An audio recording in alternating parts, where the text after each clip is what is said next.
नमस्कार साथियों, मैं आप सभी लोगों को आज इस रिक्रूटमेंट के बारे में बताने जा रहा हूं।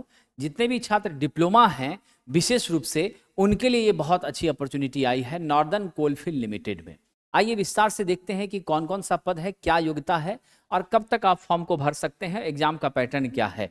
तो सबसे पहले मैं बता दूं, assistant foreman ENT grade C का पोस्ट है, assistant foreman mechanical training grade C का पोस्ट है, असिस्टेंट फोरमैन इलेक्ट्रिकल का पोस्ट है। तो जो असिस्टेंट फोरमैन ENT है, इसका मतलब है कि जिन बच्चों का डिप्लोमा, ध्यान रखिएगा, जिनका भी डिप्लोमा 10th के बाद डिप्लोमा मिनिमम क्वालिफिकेशन है, और डिप्लोमा आपका किस ट्रेड से होना चाहिए?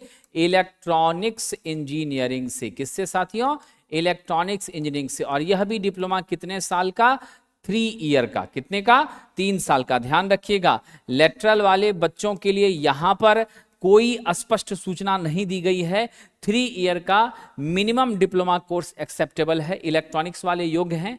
फिर 3 ईयर डिप्लोमा कौन? मैकेनिकल से जिनका डिप्लोमा है वो बच्चे भी योग्य हैं, मैकेनिकल से जिनका डिप्लोमा है वो योग्य हैं, और साथ ही साथ इलेक्ट्रिकल से जिनका डिप्लोमा है वो योग्य हैं। लेकिन याद रखिएगा कि हमारे जितने भी बच्चे डिप्लोमा के हैं उनकी सारी की सारी कोर्सेस AICTE से अप्रूव होनी चाहिए। किससे होनी चाहिए? AICTE से अप्रूव्ड होनी चाहिए। यदि वो किसी प्राइवेट यूनिवर्सिटी से डिप्लोमा किया है तो UGC से भी उसका इंस्टीट्यूशन अप्रूव्ड जरूर होना चाहिए, तभी आप इस फॉर्म को भर सकेंगे। ये फॉर्म का स्टार्ट हो गया है ऑनलाइन एप्लीकेशन। आप सबको मैं बता दूं, 11 फरवरी से आप 5 मार्च 2026 के बीच इस फॉर्म के लिए आवेदन दे सकते हैं। ठीक है, वेबसाइट है www.nclcil.in।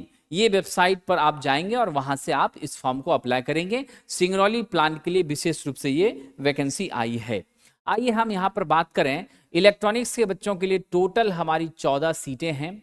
ठीक है, एक्सकवेशन और इलेक्ट्रिकल एंड मैकेनिकल को मिलाकर के 21 है। एक्सकवेशन में खास करके मैकेनिकल के लिए 87 है। बाकी हम आए असिस्टेंट फोरमैन के लिए, उसमें 74 एक्सकवेशन के लिए है और 74 भी आपका क्या है? इलेक्ट्रिकल और मैकेनिकल के लिए।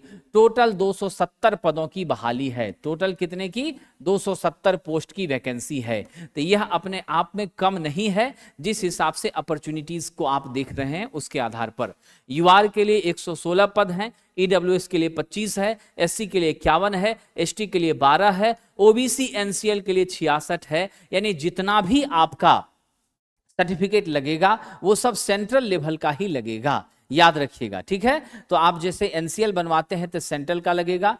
जो भी रिक्वायर्ड डॉक्यूमेंट है सेंट्रल लेवल के लिए ही स्वीकार किए जाएंगे। विद्यार्थियों, आइए हम आगे बात करें।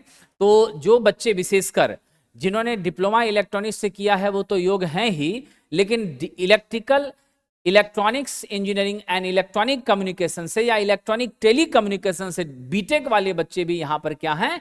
योग्य हैं। लेकिन इंस्ट्रूमेंटेशन वाले योग्य नहीं है, कंट्रोल वाले योग्य नहीं है। डिप्लोमा इलेक्ट्रॉनिक्स के अदर ब्रांच के साथ है तो वो योग्य नहीं है, डिप्लोमा ओनली इलेक्ट्रॉनिक्स योग्य है। ठीक है, फिर आइए मैकेनिकल में, उसमें अगर हम बात करें तो डिप्लोमा मैकेनिकल के साथ साथ बीटेक जिनका मैकेनिकल है वो यहां पर योग्य हैं। फिर हम अगर इलेक्ट्रिकल में बात करें तो डिप्लोमा इलेक्ट्रिकल के साथ साथ बीटेक इलेक्ट्रिकल, अब बीटेक इलेक्ट्रिकल एंड इलेक्ट्रॉनिक्स यानी ट्रिपल ब्रांच से जो हैं वो भी इस फॉर्म को भर सकते हैं। लेकिन power electronics, control, power system या फिर अदर कॉम्बिनेशन वाले छात्र इस फॉर्म को अप्लाई नहीं कर सकते हैं। तो दोनों बच्चों के लिए यहां पर अच्छी अपॉर्चुनिटी आई है। अब यहां बात ये होती है पेमेंट की, तो आप देख लीजिए फॉरमैन ग्रेड सी के लिए 47,330 यानी 47,330 ये वेतन आपको 1 साल के लिए मिलेगा ट्रेनिंग पीरियड के दौरान। उसके बाद आपका जो पे स्केल है वो आपको प्राप्त हो जाएगा।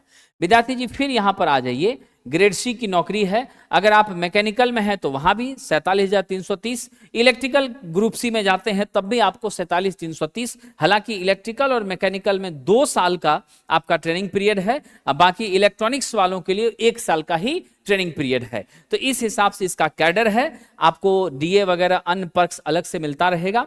बाकी हम अगर डिटेल में जाएं तो उम्र सीमा की बात करें तो इसके लिए जो क्रूशियल डेट स्वीकार किया गया है वो स्वीकार किया गया है 5 मार्च 2026, 5 मार्च 2026 तक यदि आपकी आयु 18 से 30 वर्ष है यूआर में तो आप एलिजिबल हैं। ओबीसी की बात करें तो 18 से लेकर 33 वर्ष तक के लिए आप एलिजिबल हैं। एससी एसटी के लिए बात करें तो 18 से लेकर के 35 वर्ष तक की आयु के लिए आप एलिजिबल हैं। तो उम्र सीमा को ध्यान में रखते हुए आप निश्चित रूप से इस फॉर्म को अप्लाई करने का प्रयास कर सकते हैं। अब रही एग्जामिनेशन फी, तो मैं आपको बता दूं कि एससी एसटी के लिए और डिपार्टमेंटल कैंडिडेट के लिए कोई फी नहीं है, लेकिन ओबीसी के लिए, ईडब्ल्यूएस के लिए और एनसीएल के लिए और यूआर के लिए 1180 रुपए एग्जामिनेशन फी आपको सबमिट करना है ऑनलाइन। ठीक है, 1180 रुपए ऑनलाइन करना है। एकमात्र एग्जाम होगा सीबीटी कंप्यूटर बेस्ड टेस्ट, कोई नेगेटिव मार्किंग नहीं है, याद रख लीजिएगा, नो नेगेटिव मार्किंग। साथियों अब यहां समझने का प्रयास करिएगा जो हमारा एग्जाम पैटर्न है वो क्या है। तो मैं आपको बता दूं एग्जाम पैटर्न जो है वह आपका साथियों 100 क्वेश्चन है, 90 मिनट का समय है और पर क्वेश्चन 1 मार्क्स यानी 100 मार्क्स का आपका एग्जाम है। 70 क्वेश्चन आपको टेक्निकल पेपर से पूछे जाने हैं जो आपका कोर सब्जेक्ट है, मैं उस पर भी चर्चा कर दूंगा। और 30 क्वेश्चन जो हैं वो रीजनिंग, आपका जीके, जनरल साइंस, ये सब जो अदर टॉपिक्स हैं वहां से 30 क्वेश्चन हैं। मिनिमम जो क्राइटेरिया रखा गया है वो रखा गया है यूआर या ईडब्ल्यूएस हैं तो आपको 50% मार्क्स लाना ही पड़ेगा, तभी जाकर के आप आगे की चीजों पर चर्चा के लायक बचेंगे। एससी एसटी ओबीसी के लिए न्यूनतम 40 मार्क्स आउट ऑफ 100 लाना ही पड़ेगा। तो नो नेगेटिव मार्किंग होने से कहीं न कहीं सहूलियत आपको मिलेगी। अब रही बात यहां पर साथियों टाइम मैनेजमेंट और स्कोर बढ़िया लाना, ये तो बड़ा दायित्व बनता ही है, तभी आपका चयन हो पाएगा। मैं एक छोटी सी जानकारी आपको दे दूं, डॉक्यूमेंट वगैरह सब आप लोगों को रेडी करना है और ये डॉक्यूमेंट नए सेशन का तो होगा नहीं, फिलहाल का बना हुआ एनसीएल है सेंट्रल लेवल का, तो आप उसका यूज कर सकते हैं। मैं थोड़ी सी चर्चा सिलेबस पर कर दूं। सिग्नल जो इलेक्ट्रॉनिक्स के छात्र हैं उनके लिए नेटवर्क थ्योरी पढ़ना है, डिजिटल इलेक्ट्रॉनिक्स पढ़ना है, सेमीकंडक्टर पढ़ना है, माइक्रो प्रोसेसर पढ़ना है, सिग्नल सिस्टम पढ़ना है, इलेक्ट्रॉनिक डिवाइस सर्किट पढ़ना है, एनालॉग पढ़ना है, कंट्रोल पढ़ना है, एनालॉग कम्युनिकेशन सिस्टम पढ़ना है, डिजिटल कम्युनिकेशन, इलेक्ट्रोमैग्नेटिक्स पढ़ना है, एंटीना, कंप्यूटर नेटवर्किंग और वॉइस कम्युनिकेशन पढ़ना है। ये सारे जो कोर सब्जेक्ट हैं वो इलेक्ट्रॉनिक्स के लिए हैं।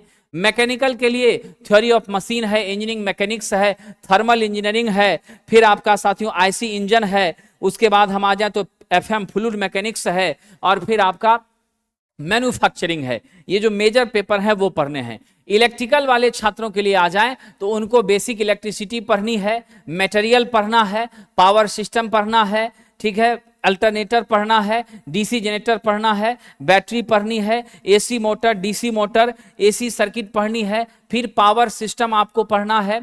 उसके बाद अगर बात करें आप तो केबल वगैरह को पढ़ना ही है, यूटिलाइजेशन ऑफ इलेक्ट्रिकल इंजीनियरिंग पढ़ना है, इंडस्ट्रियल इंस्टॉलेशन के बारे में जो आप एसएससी जेई में पढ़ते हैं वो पढ़ना है।